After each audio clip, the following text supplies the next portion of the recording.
Look, I'm happy to pay the bill, but I noticed my cocktail was $28? Yeah, well, our standard spirits are shipped on a boat from New Jersey all the way around the Cape of Good Hope and back to New York. That way, you have a well-traveled cocktail. Couldn't it just taken the subway? Do you live, eat, and sleep the hotel industry? Looking to brush up on your game? You've come to the right place. Welcome to No Vacancy, the hospitality industry's #1 podcast, with your host, Glenn Hausman.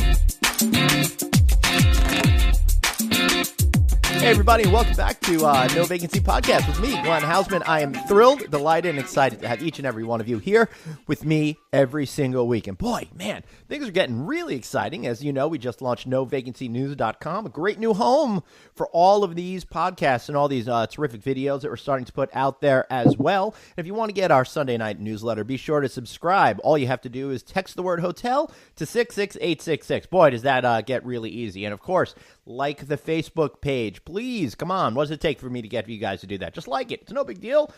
Just go to your Facebook page, hit click, and you've done it. And you've made me a very happy guy. I do want to thank the good folks at Duetto. Part of this show is, of course, brought to you by Duetto, the revenue strategy technology platform that thousands of hotels are using to make more money and beat market growth rates. If you want to hear all about stories that show that this is true, check getrevenueresults.com. So, I have with me today, co-hosting the first half of the show, Mr. Ken Greger. He's a managing director with AETHOS Consulting Group. And Ken, I'm really delighted to have you here because I hear you, sir, have the secret on how I could get my kids to go to bed at night. Forget the hotels, but I want to know what your opinion is on this particular issue. Well, it's never easy, but reality is that we gave them these bedtime passes Right. When they were younger. And they could earn points by going to bed on time. Ooh. And they had a little pass with a punch card, kind of like you do when you're a conductor on a train. Right. And when it was all punched, because they went to bed on time, they got a prize. And that worked really well. But it was only because of trying to climb Mount Everest coming to a solution that we got to that point. Yes, as that old phrase goes, necessity is indeed the mother of invention. I love that idea. I think I'm going to have to give that one a try, Ken. But the issue that I'm having out there is, my kids are teenagers right now. They're getting on 14 years old, and fundamentally, everything that's going inside their bodies is changing so much, and their sleep schedules are changing. And I'm wondering if it's not you and me that's having problems, but our dedication for society forcing our kids to get up super early that doesn't go with their biorhythms to make sure they get to schools. I think that's the biggest issue we need to deal with. Well, I should say that I already related to you, but now I relate to you even more because I have 14-year-old boy and girl twins. No. Well, my twins are 13 and a half. My goodness, I had no idea. So we're at the teen thing, and this is when your children begin to have a life that doesn't include you. Yes. And doesn't necessarily include your great influence that you had just before they turned into teens. Yes. And I really like that influence I had back then. Now I'm nothing, Ken. Nothing. I'll tell you one last thing on this particular issue before we actually get into real news. I find it really frustrating that they could stay up so late, and if it wasn't for my aging body and having to get up 800 times a night to hit the restroom, I wouldn't even know that they're still up at 1 a.m. So it's good. Yep. At least there's a silver lining in that I could get up and yell at them in the middle of the night because I miss that. I only get to yell at them during daytime hours, so now it's perfect. But all right, more importantly, Ken, the real reason why I want to have you today is I really like the way that we work together. I like the way that we talk, and I want to know what you see going on out there in the hospitality industry, because I'm getting tired of saying the same things over and over, week after week. I'm hoping you could bring some new perspective to what's going on. Well, thank you, Glenn. I'll just start from scratch here. I mean, first of all, it's very nice to see you at the lodging conference. People seem to be quite upbeat, as I'm sure yes. you saw as well. I think there's a lot of hope for an appropriate tax reform that will continue to keep people fairly upbeat, but we'll see what happens. After I saw you there, I went to the Focusrite conference in Florida. I typically do not go to conferences back to back, but I ended up doing that because of how it was scheduled. And I went because I think it's really important the industry and myself stay current as to what's going on and what's impacting it. I preach that, so I have to do it too. Right. And I think just keeping a macro view, because really that was all about travel technology. And technology, as you know, has embedded itself in the hotel industry and all travel aspects. And that's not going to stop anytime soon. So I think it's important for me to be smart about it so I can properly advise my clients. Some of my clients are technology travel companies. And also I think it's important for me just to keep stimulated and be aware of what's going on. So let's break this down a little bit, because I feel like the hospitality industry is completely being transformed because of technology. But what areas are you thinking about currently that's top of mind to you? Because we could talk about how it's being changed with virtually anything: customer behavior, design, how you get guests to come into the hotel in the first place, how the experience is when they're in the hotel. Absolutely everything, even how they relate to the hotel brands before and after they stay in the hotel. So where are you approaching this, from what angle? Well, in general, when you say where am I approaching it, just in terms of keeping myself aware of what's going on, I'm approaching it from the standpoint of really encouraging my clients to be paying attention to everything outside of their silo. And this does not just include technology.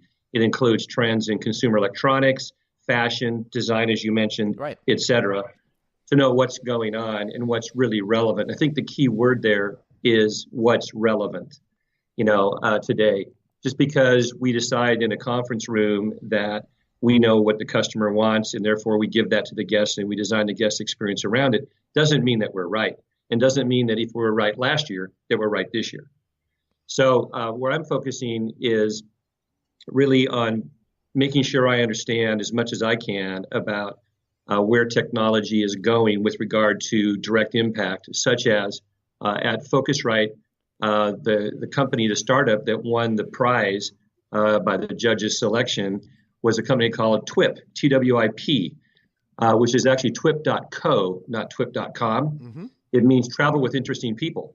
And what they do is they help you find a companion for a destination or activity that shares the same interest. It's not a couplesmatch.com kind of thing at all. It's not a Facebook kind of thing. It's just saying, look, if you want to travel to some place in Europe that really interests you or wherever, and you don't have anybody to go with, this is a new company that will help you find that person, and they have all kinds of proprietary algorithms to help make that happen. Now, would this be people that are living in that area, or people that are just happen to be vacationing or traveling within that area, or maybe it's both? I don't really know the answer to that, because I think in general it could be any of those things. Right. It's just a function of where is the person and are they available when you want to go to that particular destination.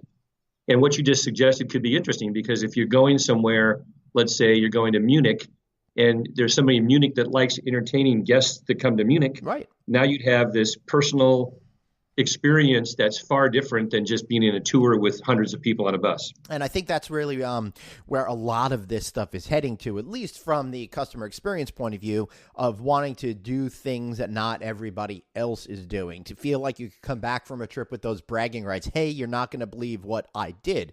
Because the basic hotel experience is kind of fungible at the end of the day. It's all could technically be exactly the same thing. You're not going to get that street cred with your friends and family by saying, I stayed in this hotel. It's more about what you did when you were at that hotel. That's exactly right. I remember several years ago, Daryl Hartley Leonard, who was running Hyatt at the time, and I were chatting, and he said, the box is the price of admission to the game. You have to have the box. It's all about what happens inside the box. And I've never forgotten that, to your point. But now we have to understand, well, what should be happening, and actually, to your other point, before they get to the box, while they're there, and after they've left. Last year at the lodging conference, I had a panel called What the Guest Really Wants. It May Surprise You. Mm-hmm. And we had people on the panel that had empirical data.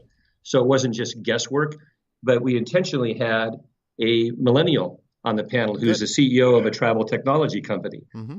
And he said something also that I won't forget. He said, it may surprise you to learn that even though I'm a millennial, my favorite hotel would be viewed by you probably as somewhat traditional. He said, it's not that we want something really different. It's just that we want to access it differently. or we may want to do something different when we're there. And I thought that was really an interesting point, because there's all this talk about millennials, but he's saying, I like a lot of the same things you do. I just want to access it in a different way from my mobile or whatever. And frankly, the mobile technology that's going on, since everybody has a mobile phone, all I can say is, to your earlier point, and the point I wanted to make, is the hotel industry is going to have to start learning how to move at a faster pace than they're used to, because technology moves quickly. And if people are not paying attention, they could have the greatest idea of the day and be in the dust tomorrow. Right. I think really got to pay attention. Yeah, totally agreed. Before we get into that technology part of it, in terms of the understanding what guests like, I feel like the hotel industry has convinced itself that different demographics are really desiring different things. But I see that more as a mechanism, as an excuse to introduce a wellspring of new products, as opposed to really just understanding that at the end of the day, essentially we all are embarking in the same types of consumer behaviors. It just might be a little bit more visible by one generation over the other. But I think it's impossible to say that me as a Gen Xer and a millennial and somebody from the baby boomer generation really want a wholesale different experience from the rooms. We all want a clean, comfortable experience. We all want to be acknowledged. We all want to feel special, right? Yep, that's right. Yeah. And I think your point is extremely good, because there's crossover. There's definitely overlap in those groups. I mean, for me, for example, I'm a former rock drummer. There's no such thing as a former rock drummer.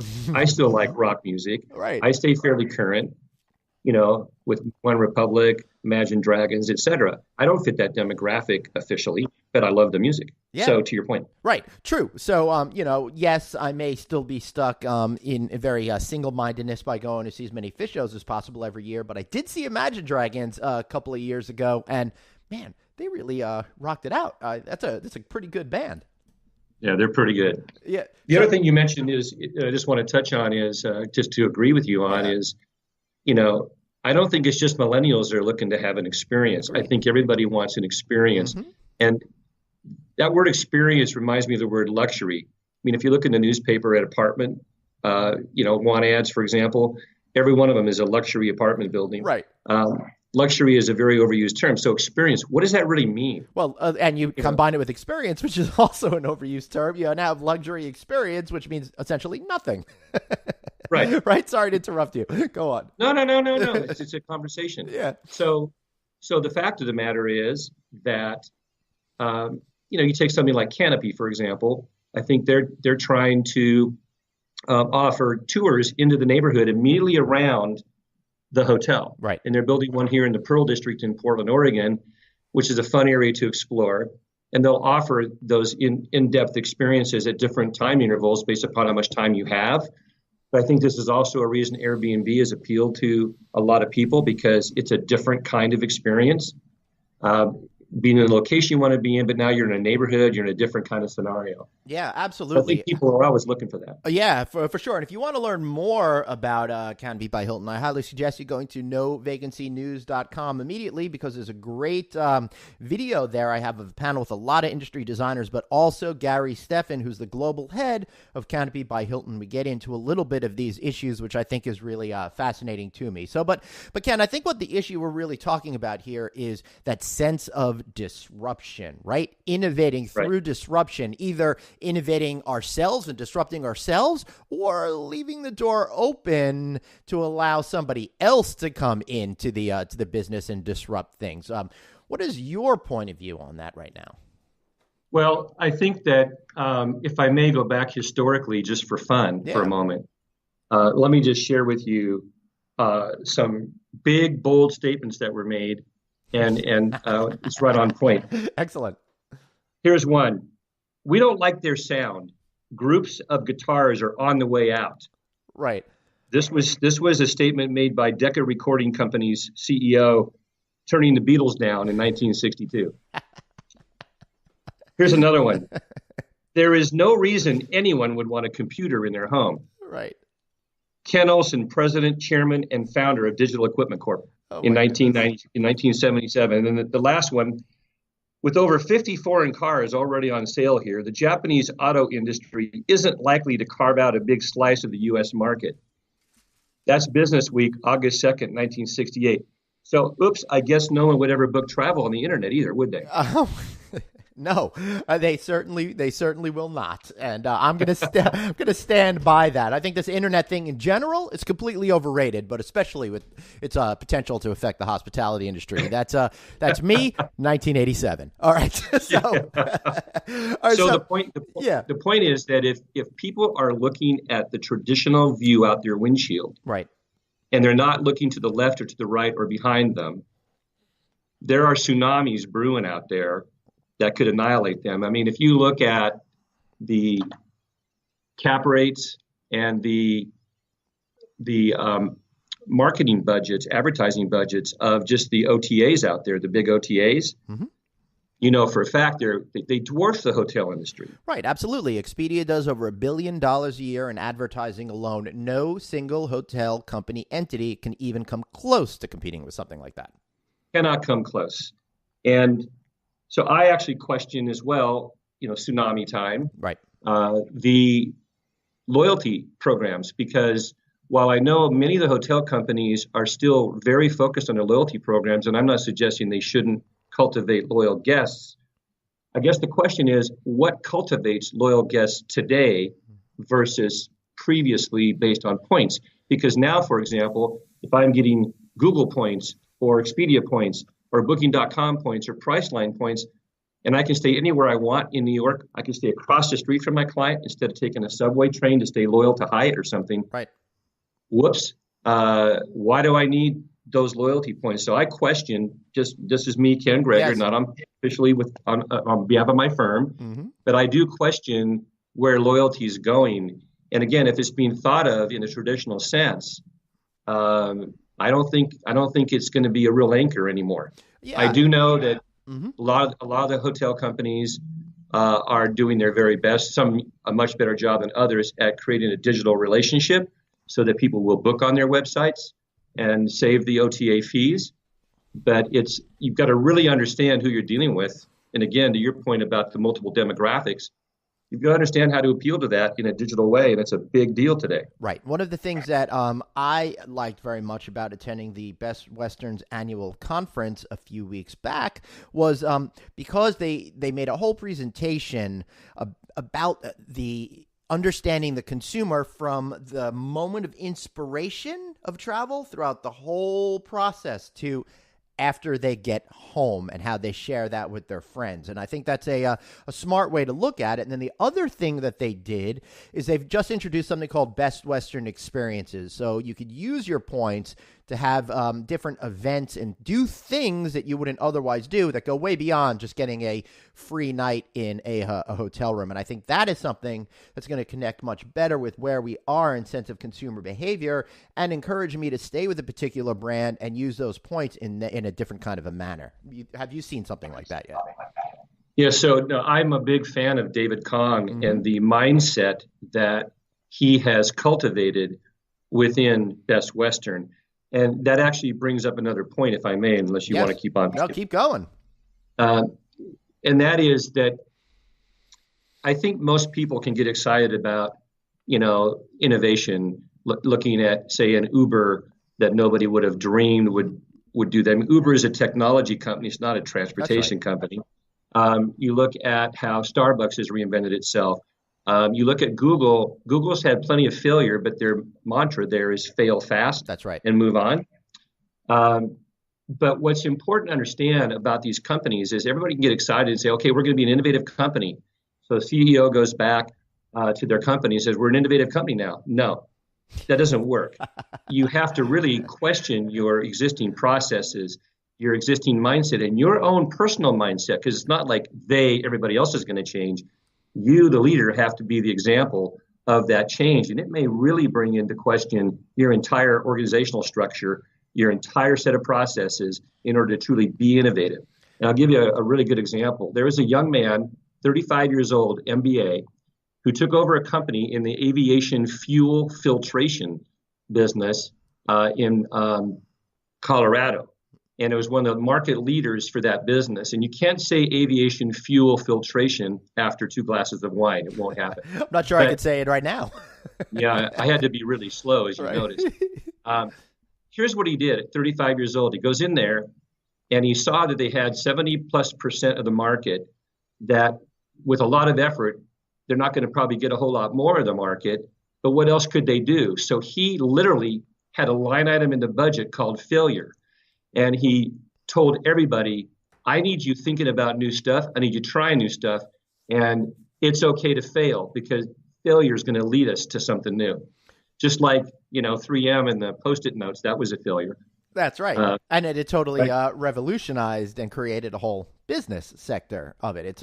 I Exactly. guess it's recognizing the opportunities that can still be gained through failure. But in order to fail, you have to create an organization that allows that to happen. And other than the fact that this 35-year-old is annoying me by seeming young at age 35, which is just an indication of how old we're getting, but how do you make sure that the C-suite, for example, really encourages rather than discourages innovation, trying something new, and even making sure culturally that nothing is so sacrosanct that it'll wind up bringing down the business in itself? Let's just say Kodak as an example for a company that's succumbed to that.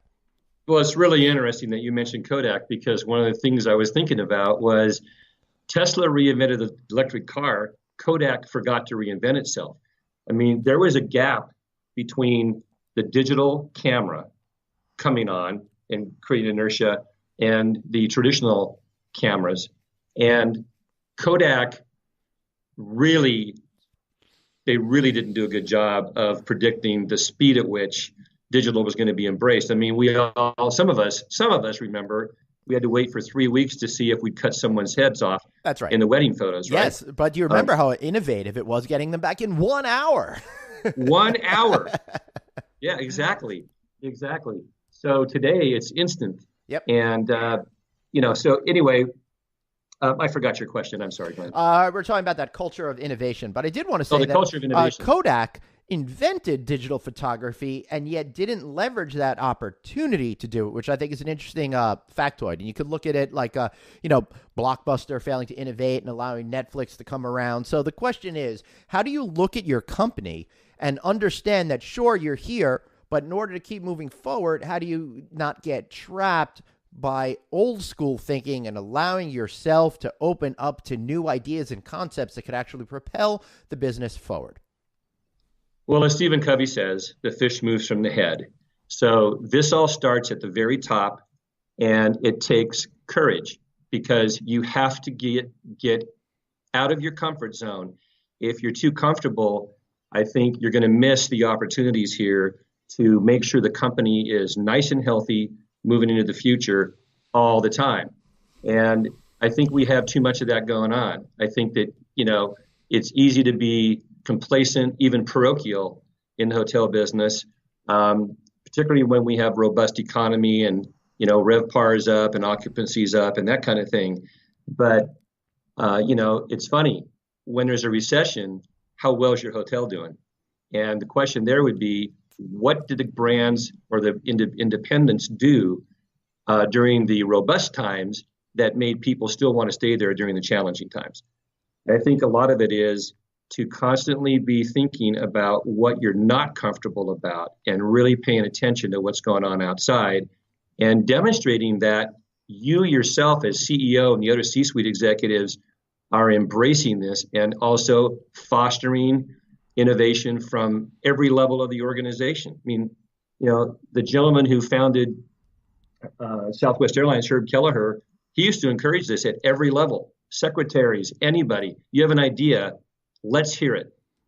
And that's, I think, what it takes to avoid some of this. And then how do you make sure that you're actually listening as opposed to providing lip service to your employees? Because a lot of companies really need a significant cultural shift. And I would think that's a difficult thing to do, especially in this day and age of mega mergers where I'm seeing companies come together with very disparate cultures. I'm seeing those items having a hard time aligning and then figuring out ways to be more successful in the future besides getting rid of redundancies within the organization. Well, I think that there are a number of things that can happen. I'll give you a nice example you're probably aware of. But Sebastian, what's his last name at Accor? Kaziz? Balaz? Yeah, Yeah. that's right. Sorry. Sebastian did something amazing last year, just about a year ago now. He Mm-hmm. formed a shadow executive committee exclusively of millennials, 25 to 35 years old, Yep. of disparate backgrounds, uh, disparate gender, and disparate functional Mm-hmm. roles, plus disparate geographies. Mm-hmm. So it couldn't be more mixed, yet they're still the millennial age because he determined that all the decisions at Accor are being made by people over 50 years old. What are we doing? I mean, I don't think I can answer your question any better than to say that kind of approach is the way to do it, but you have to be authentic. The second you're not authentic, nobody believes it. So you have to really understand and know what you don't know, and at the same time be open for radical change that you might not have been expecting. Right. And look, there's all kinds of ideas that come up. I think most people working in a company really want to go to work and feel like it's a we as opposed to an us them. That's right. And I feel like most people also are realistic enough to know that every idea, no matter how good, can't be implemented. But if there's a way for those ideas to truly be heard, I think that really helps with the overall culture, Right. the positive attitude, and people's willingness to make themselves part of the success of the company, especially in larger companies where you do your job every day. You know, you're not necessarily being told how important that job is, and it might not feel like you're making a contribution, but in fact you are. How do you make everybody within the organization feel like they can actually make a difference?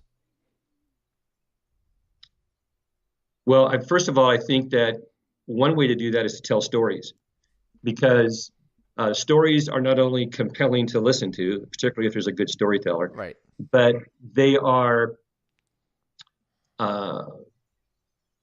demonstrating the opportunity to have an impact. Simple idea. I mean, you may remember Eric Danziger. He listened to a maid, and that's where the DoubleTree chocolate chip cookie came from. Right. So I'll give you another example.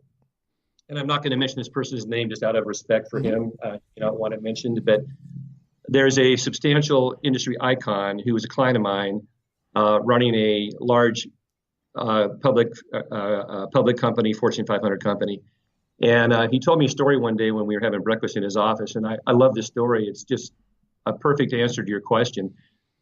There was one of his direct reports came to him, and this guy was president COO globally, my client. So one of his direct reports came to him and said that there's a supervisor in one of their divisions, a woman who has come to him because one of her people has a 2-year-old daughter who's going to die, and that she was born with a birth defect, and they knew that it was probably going to happen. Right. But now it's going to happen.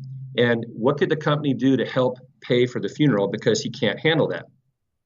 Well, my client said to this executive, listen, the company's not going to pay for that, but I'll write a check for $5,000 for a contribution to that. And then you have my permission to encourage her to take some company time for a fundraiser, and we'll support that. Mm-hmm. So the executive went and did that. They raised $3,000 plus the client's $5,000. And she writes a letter to him. And the letter she wrote to him, which he read to me, was something like this. You know, I was already a loyal employee of the company before any of this happened. But when I saw what you did personally and how you encouraged us to take the time to be personal and help this person, I'm loyal at a whole new level, particularly a man of your stature, taking the time to work with me on this. Well, he looked at me, put the letter down, he looked at me and he said, that part about my stature really bothers me, because I'm no more important than her. I make more money, I have more responsibility, but that's about the difference. And he said, and this is where I thought there was great wisdom. He said, our company to a lot of these people is like the government. And if we start showing them that we're going to pay for all those things, that is a negative thing. But to show them that they can do it on their own and that we'll support it, is really where I wanted to go with that. So I was impressed because in the moment his executive asked him about it, he saw that. Amazing. He saw that whole picture and went there. And I just love that story. Yeah. I love it too. So before we wrap up, any other pieces of advice that you could give people in leadership positions to encourage their team to think differently, to innovate, and help bring new ideas to the table that are overall help not just their careers, but the entire health of the company going forward? Well, first of all, I think it's important for everybody in the C-suite to understand that the C means chief, and there is no such thing as a chief without the people. So if people in those offices at those levels who are probably talented and competent in order to have gotten there, if they can't remember that they're there because of the people, and without the people, there is no chief of anything, I think that's the number one most important thing to keep in mind. The other thing I think is important to keep in mind is to therefore encourage them. Think in terms of retention. I mean, how much more time does it take to encourage versus discourage? Really? Right. And I think being aware of the fact that authenticity is everything. You could say the most encouraging things 25 times a day, and if people don't believe you mean it, even somebody that doesn't speak Spanish knows BS when they hear it. So I think that it's important to, I think I meant to say anybody who doesn't speak English knows that. But the point is, I think it's important to really cultivate a culture of listening. And that goes to a whole new topic of empathy, which we may have to do for another time. I think we are going to have to do it for another time because we are definitely over our over allotted schedule here for the day. But I found this really to be fascinating and interesting, and I knew that's why I wanted to have you on for this first half of the segment because, man, we're just going to keep having these conversations, see where we wind up, and see how we could all be more successful together. So, Ken, I want you to have a chance now to do some shameless plugging for AETHOS Consulting Group, which is spelled AETHOS. So go for it. Well, thank you, Glenn, and thanks for the energy of the conversation and for your interest. Just real simply, AETHOS Consulting Group is a retained executive search firm that specializes in the travel industry. And most of our partners have pretty deep experience in dealing with hospitality and leisure and other aspects of the travel industry. So that's our primary focus. We also do compensation consulting and other advisory services areas. Yes. What's a psychometric assessment? Because I know the 2020 the 2020 psychometric assessment is an actual test. It's not a personality test, but it's an actual test of cognitive skills. So there's a little algebra in there and some other kinds of things. And the idea of the 2020, which can be viewed on our website for more information, but the 2020 is a proprietary assessment tool to our firm that was developed in conjunction with Cornell University and our in-house psychologist, Dr. Jim Huron. And we utilize it on every assignment as a data point because it's an objective data point. I've always believed that, the subjective process of an interview hiring process is important and your gut instinct is important, but it's nice to have an objective data point to consider as well so you know what other areas to probe and to make sure that you don't shove anything under the carpet just because it may pose a question that's uncomfortable. You just got to face it and deal with it. That's good. I love it. Really interesting, fascinating stuff. Make sure you check out AETHOS Consulting Group at AETHOSCG.com. AETHOS Consulting Group. See how that works out over there, folks. That makes a lot of sense. Ken, I want to thank you so much for being here. Thank you, Glenn. Have a great day. And I want to thank all of you guys for listening. Now, just stay tuned because after this commercial break, we've got another great in-depth interview coming up right at you. And hey, you know how I work over here. I have no idea which one that's going to be, so I'm not going to plug it right now. I have so many great ones in the can. From week to week, I never know what I'm going to get. So I hope you guys stick around after this commercial break, and we'll be right back after this great message. Thanks for listening. Have a question for your host, Glenn? Tweet him now at Traveling Glenn. No Vacancy, the hospitality industry's #1 podcast. We'll be right back.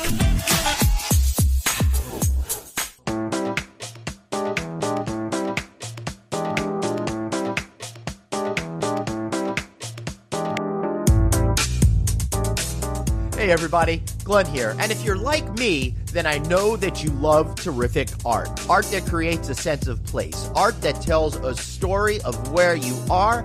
Art that adds a level of detail that you can't get anywhere else. And great folks that do this, Kevin Barry Fine Art Associates. You can find them online at kevinbarryfineart.com, and I highly encourage that you check them out.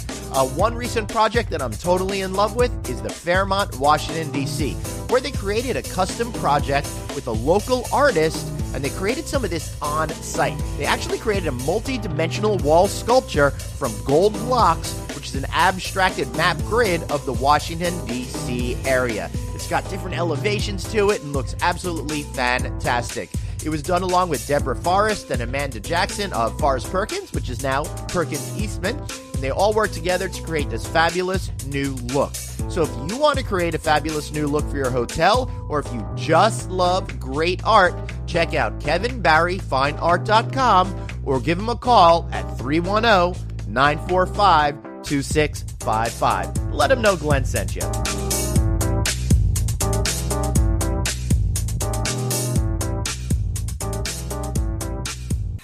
Back to the show. It's No Vacancy, the hospitality industry's #1 podcast with your host, Glenn Hausman.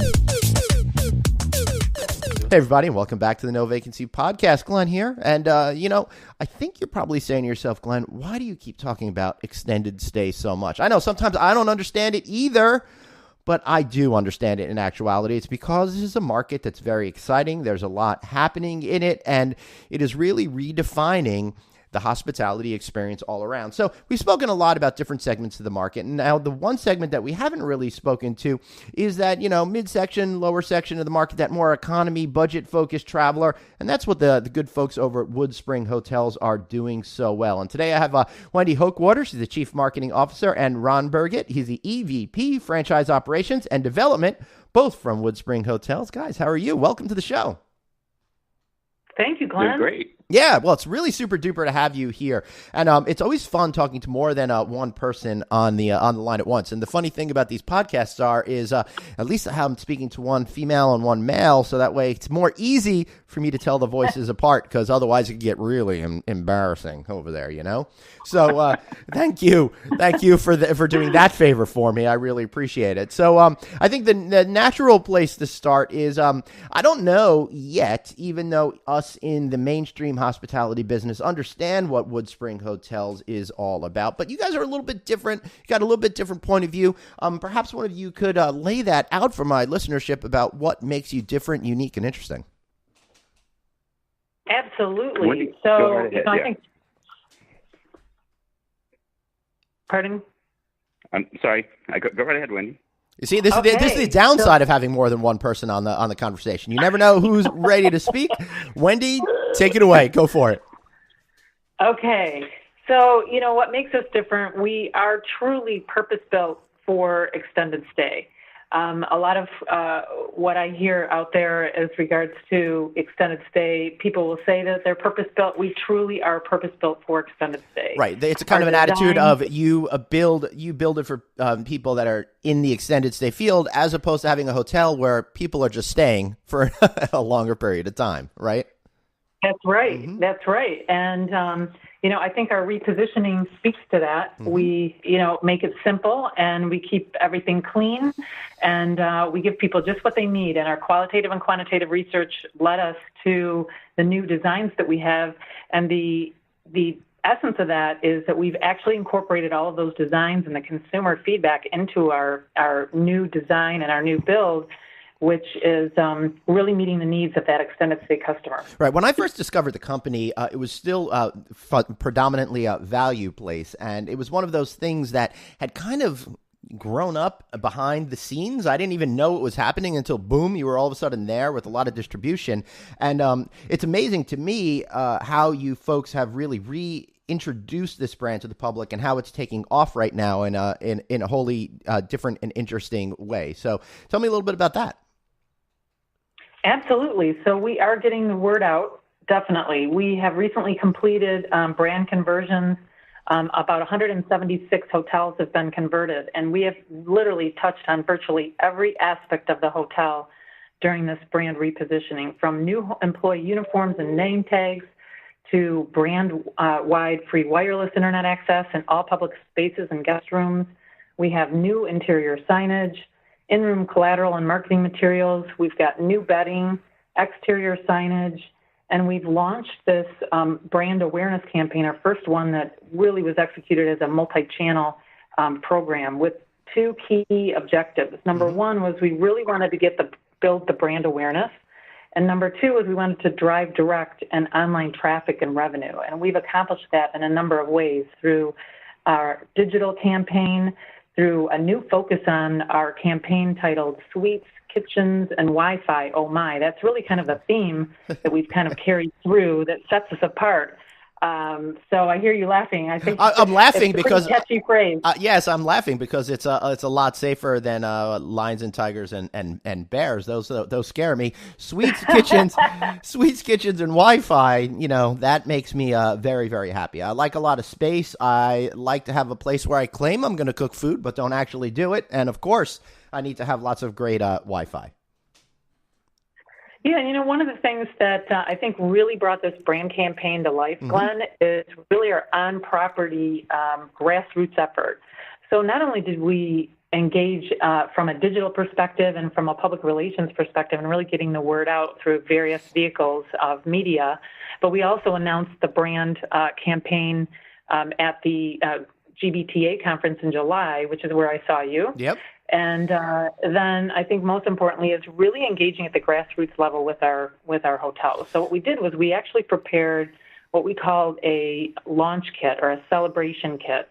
And in that kit were several components for our guests to be able to engage with our general managers and with our on-property people to be able to celebrate this repositioning together and really build the awareness from the grassroots level all the way up through to a broader communication utilizing digital vehicles. So it was extraordinarily successful. So what did the repositioning actually entail, other than the obvious with changing the name? Because I feel like a lot of elements have changed, but not the essence of what you're trying to accomplish.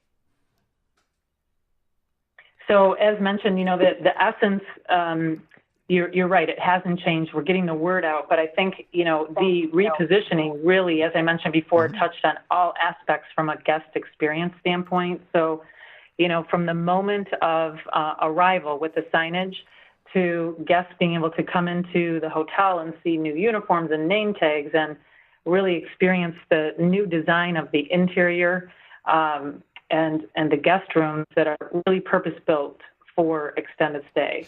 Right. So tell me about the extended stay market in general, why you're focused on this particular segment of the market and why you feel that it's a successful sandbox to play within.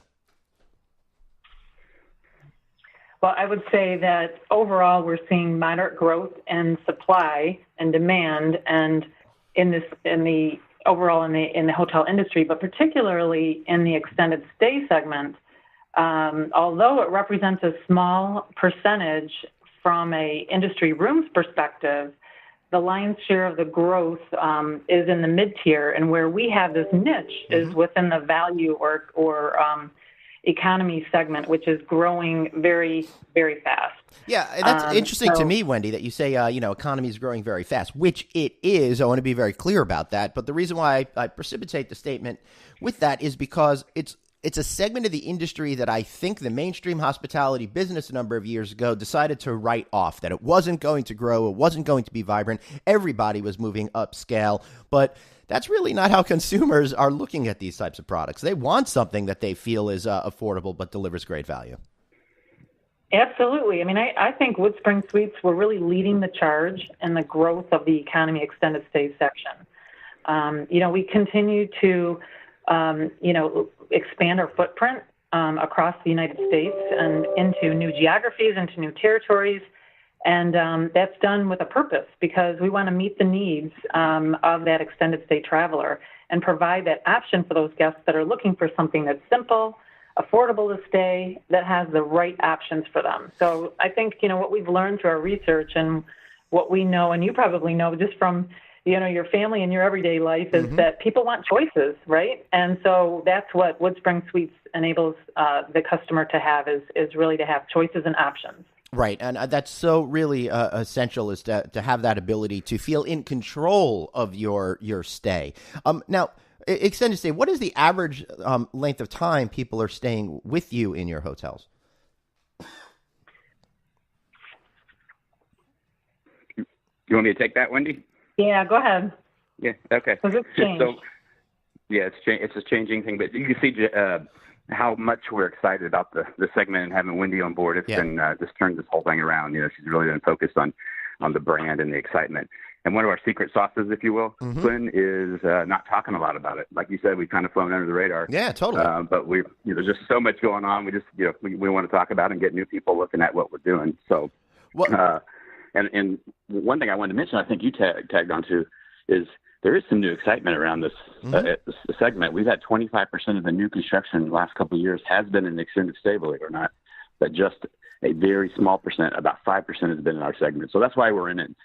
We want to be in an area where not everybody's diving into, but yet filling a huge need out there, in the guest segment. So right now we're looking at somewhere between 18 to 25 days length of stay.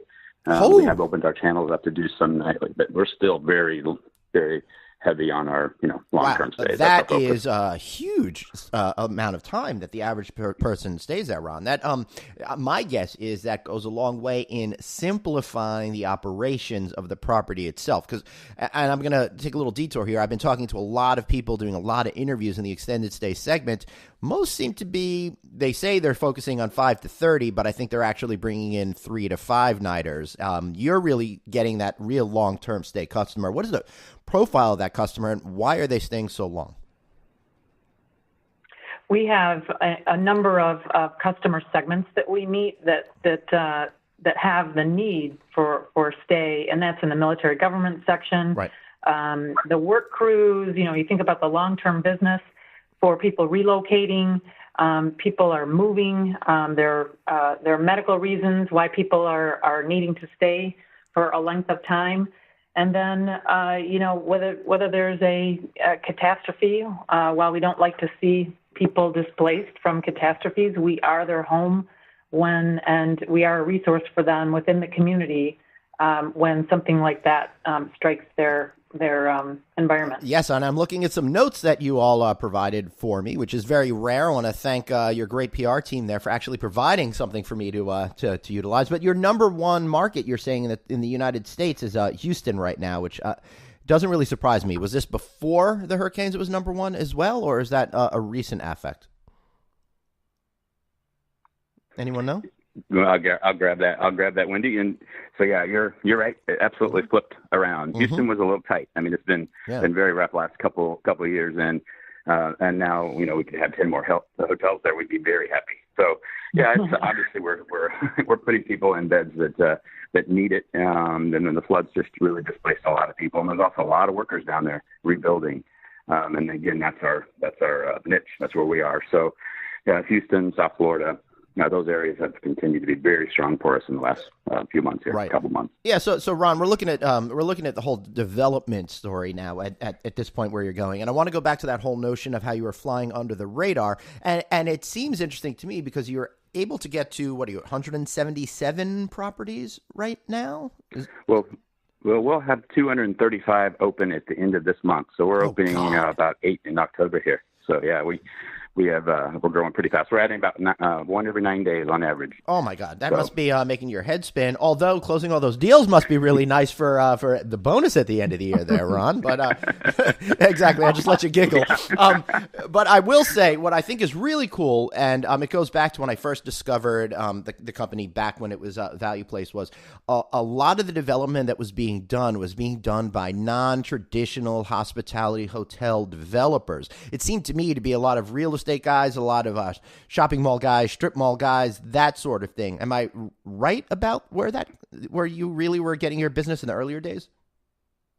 Well, you're absolutely correct. And it has continued to be some of those folks. I mean, we're a real estate company at the end of the day. This is a long-term hold. You don't see a lot of trades, if you will, or what we call transfers, realizing you don't see that in our business. model. So we're still getting that. I would say probably 70%, Glenn, are still in that section, real estate developers. But we are starting to see the hoteliers are making some sense out of this. So, like I said, with so much new construction, big guys have helped us educate. What is extended stay? So to me, Ron, it's exciting because you've had so much success outside the mainstream hospitality development crew. So once they start to get a good sense of what you're up to, I think the upside potential for the brand is really phenomenal. That's exactly right. And, we have a cool name now, thanks to Wendy and others, and so Woodspring Suites, it's sexy again. Yeah, it really, it really is a good name, and really, I think connotes, a sense of vibrancy and cleanliness and pleasant odors. It would be my guess as well. Woodspring, it rolls off the tongue. I really like there that. You go. I really like that as well. So, And all joking aside, it has helped us get into some markets. Value Place, although it was very profitable, did great for the company. Not every city and community wanted a Value Place in the market. We're seeing a lot less resistance with Woodspring. That's interesting. Because there was something, because the name didn't connote the image that a particular municipality wanted to present to the community. You got it. Right. That's right. Yeah.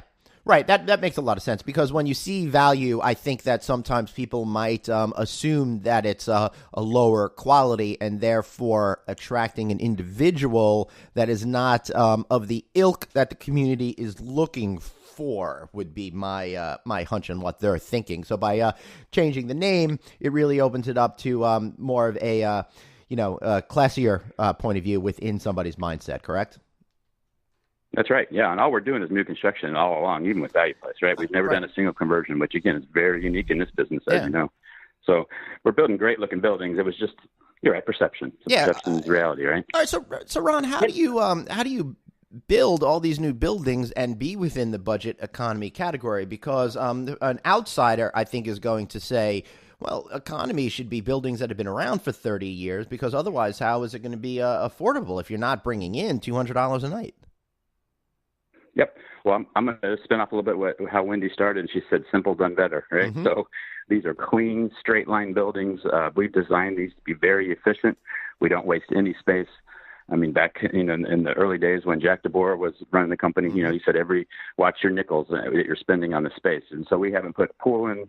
We don't have large breakfast rooms, all those things that cost money.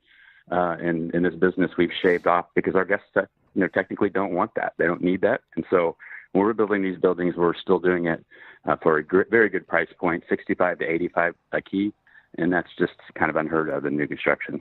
Yeah, it really is. We're very focused on value engineering. And then because you have 18 to 30 night average stay, you don't need a huge staff. You don't have daily cleaning either, correct? We don't unless the guest wants it. Right. Of course, it's available, but we clean our rooms either once a week or twice.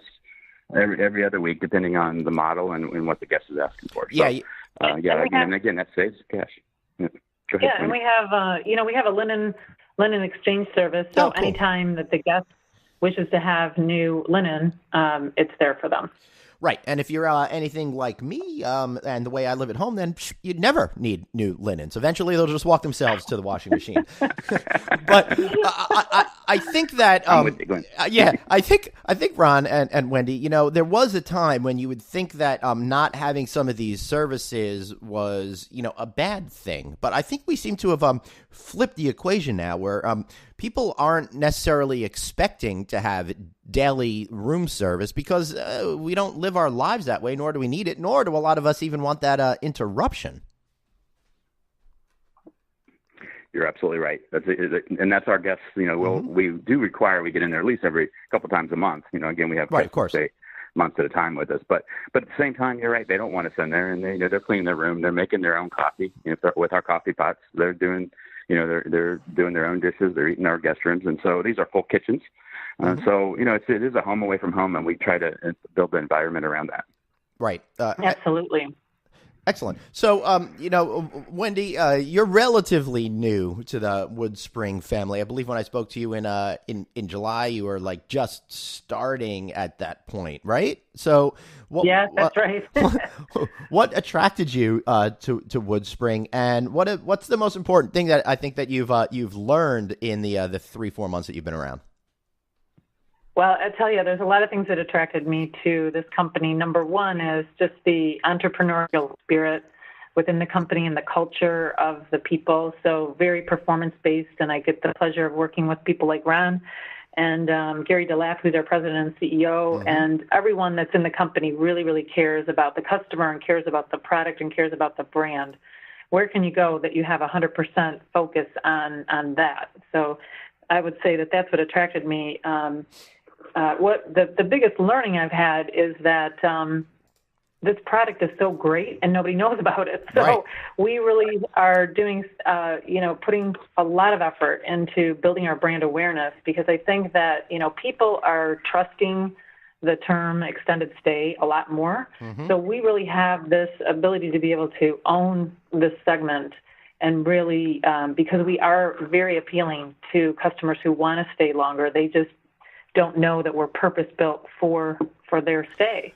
So getting the word out is going to be key. And we just recently, hired a new sales organization, and that sales organization is really going to be fierce in this particular area. And they already are reaching new customers, reaching new segments to tell our story. So we're doing that in a big way. Is that sales and that will continue. Is that sales organization, Wendy, focused more on corporations placing people, or is it just the individual consumer?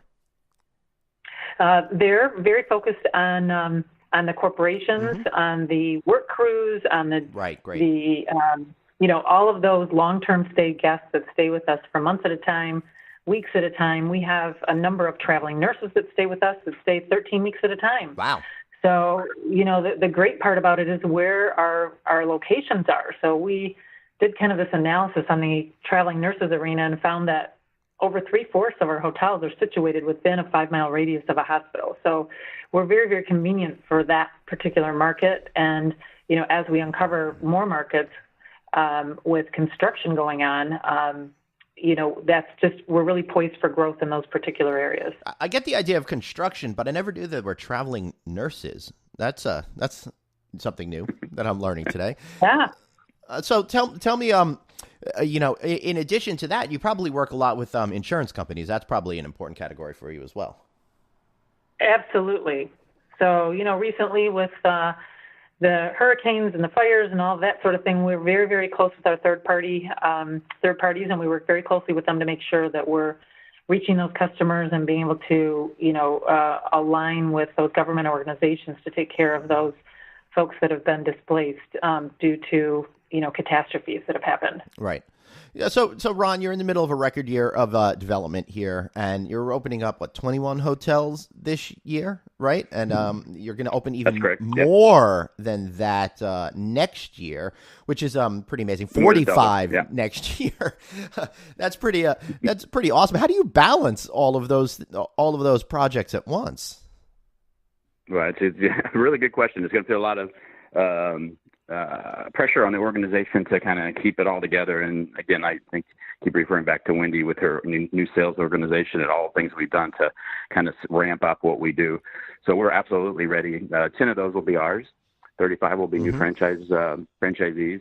And so, we've deployed franchise sales team across the country and a franchise services team to support all those folks. So we're ready. We have it, like you said, every 9 days on average. I wish it was an average because sometimes it's 3 or 4 in a row, right? So, but that it does take a lot of focus, and it's a team. It's a lot of ribbon cuttings, that's for sure.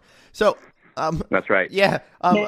One other thing that I ask a lot of these companies, such as yours, because there's this big change that's happening in the business, with the giant consolidation that's happening.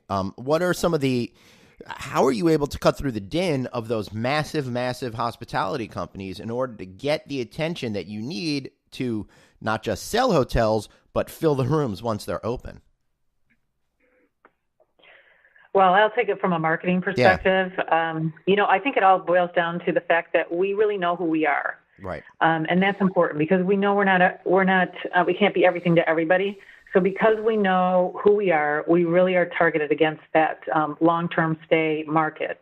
And, from a direct sales perspective, our team knows exactly the niche areas that we need to go after.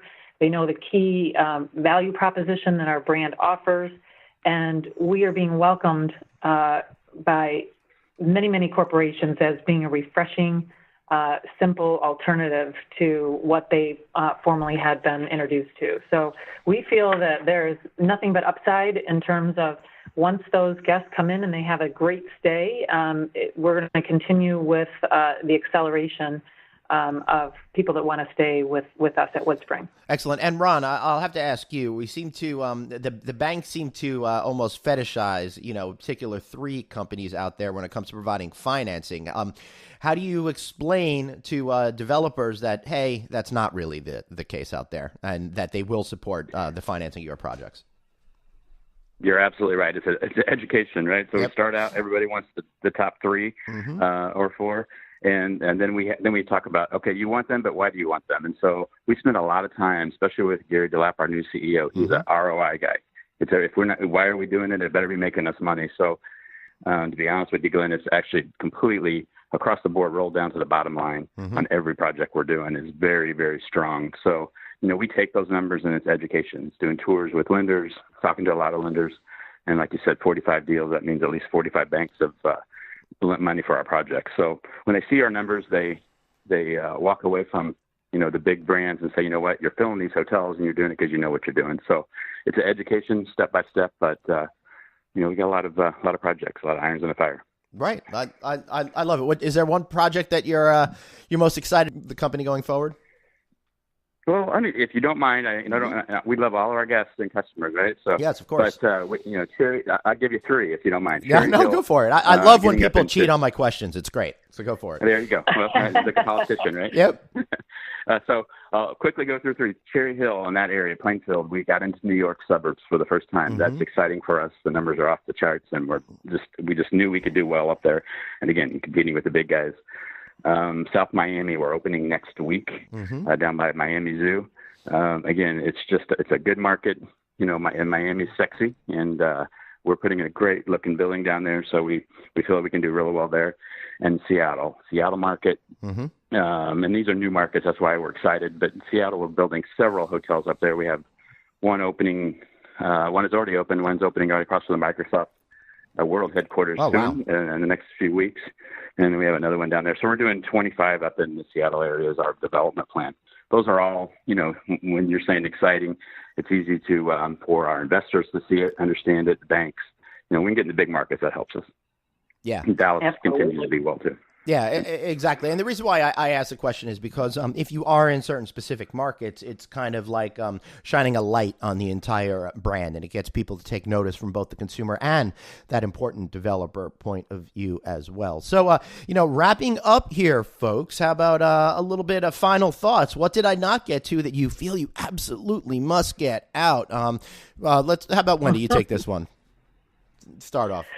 Well, I would say that anytime the economy moves in the right direction, there's always going to be new opportunities, and we've grasped onto those opportunities with a great brand, a great product that the consumers love. So can't wait to share with you, after we open these 45, the next 45 that we're going to open, Glenn, we'll have to have you back on and share that with you. So very excited about it. I would say that keep a watch out for us because there's going to be a lot to see. And it's very exciting news coming along. Excellent. And for the future for us. Yeah. So Ron, let me throw it to you, but also throw this one out there. I'm from Long Island. I haven't seen one here yet. You got to get on that right now, if you don't mind.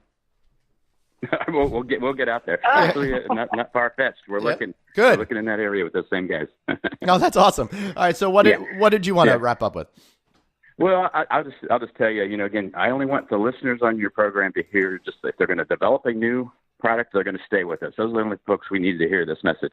Because, again, we have a secret sauce. We found a niche. We don't need a bunch of competitors in the space, although we're ready for them if they're there.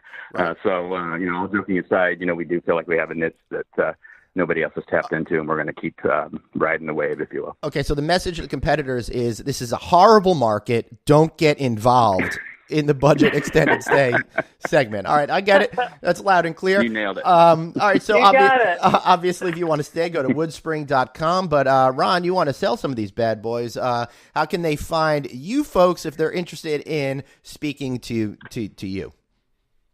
Yeah, the best way is probably go to our webbook, and they can go right through the channels very quickly. And if that's too complicated for you to remember, just go to woodspringfranchise.com, and they will be able to help you right there. I want to thank you guys for being here today, and I want to thank all of you for listening out there. And I will be back here next week. That is, unless I decide to, go and start building my own Woodspring Hotel from scratch. I'll see you guys next week. Thanks for listening. Thanks so much for listening to No Vacancy, the hospitality industry's #1 podcast, with your host, Glenn Hausman, online at rouse.media, on Twitter at Traveling Glenn, and on Facebook.com/Glenn.Hausman. We'll catch you next time.